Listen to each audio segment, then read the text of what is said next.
Utah and BYU, okay?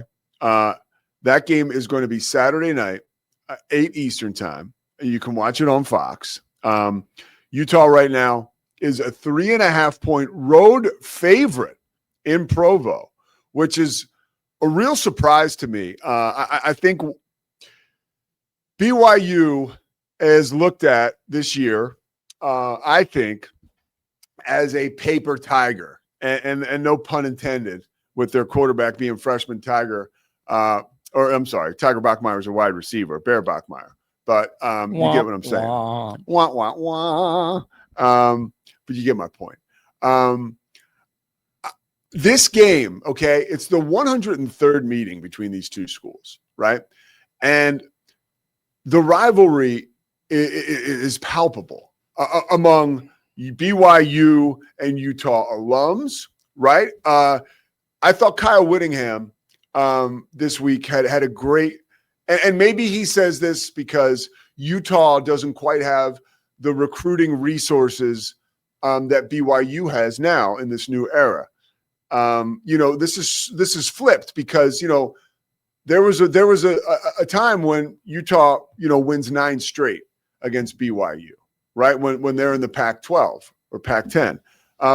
Now both teams are in the Big 12, and NIL has changed the game, obviously, which is good. You're able to pay players, but there's not any kind of, and not that it was lopsided before, but if I had to give the edge to one school, I'd give it to BYU going forward. In this specific game, BYU, I feel like, is being underestimated again because I think the power of playing at home in Provo, because this is not a scenario where, like every BYU Cougar is going to use their ticket and go to that game. Like there's 45,000 season tickets that are gobbled up by BYU, right? And BYU alums and BYU hardcore supporters. Like, yeah, I understand Salt Lake's not that far away, but that stadium is going to be BYU. I mean, there is going to be, you could, sprinkle a little red in there, here and there, but that is going to be powerful.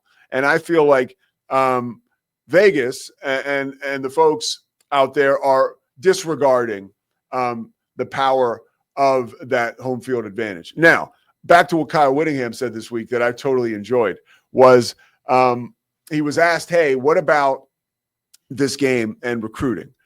And this, he said flat out, he said, look, it's not like these kids get to the finish line and they don't know where they're going to go. Like in this state, you either grow up, as a Ute or as a Cougar. And that's how it is. Now, we see again with the transfer portal, things have changed, right? We see marquee players for BYU going to Utah and vice versa. More so Utah going to BYU recently. I mean, just the one that just jumps out at me is like a Keanu Tanavasa, right? But the game in itself, there is so much at stake because the winner of this game sets themselves up for an appearance in the Big 12 championship. BYU does not have a loss, okay? And they are ranked 15th in the country. Utah has one loss, and all of a sudden that one loss looks pretty damn impressive because it was to Texas Tech. And now we have all anointed Texas Tech the king of the Big 12. By the way, there's a lot of football left. And with football usually comes chaos. So by no means am I sitting here saying that BYU is a lock to go to the or Texas Tech is a lock to go to the college football playoff. Right now, they look pretty damn good. I think a big key to this game that has not been talked about as much as all the other high-profile stuff. Smith Snowden, who's been spending a lot of time going both ways this year for Utah, because their defensive backfield has thinned out a little bit, he will be playing primarily on defense in this game.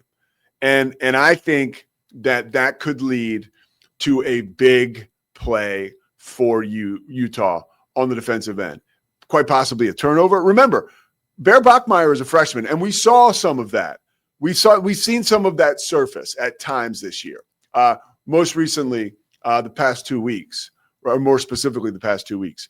There is an opportunity. Like I talk about TCU going to play Baylor or Baylor going to play TCU. I do feel like baked in there, you will have a Josh Hoover turnover or two, right? Just because of fast and free at TCU is starting to look like fast and loose, because there have just been more turnovers for that team.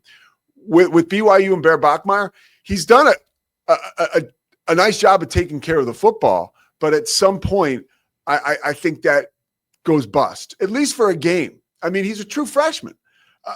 The one thing that BYU does a great job of, and I think you got to look at Coach Andy Roderick for this, their offensive coordinator, how they have used Bear Bachmeier running the football and how that has bred confidence in his ability to throw. You talk to any dual quarterback, and I've talked to many, they enjoy getting that first pop, that first big, maybe it's a 15-yard running play where they get banged around a little bit and their confidence gets going, and then they're able to – what are you looking at?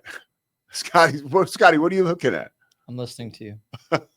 I'm listening to your wonderful monologue. They get banged around a little bit, and then they have the confidence, right, to throw the ball and have success throwing the football. They've done Bear Bachmeier leads BYU in rushing last check for me. I could be wrong, but I think he does.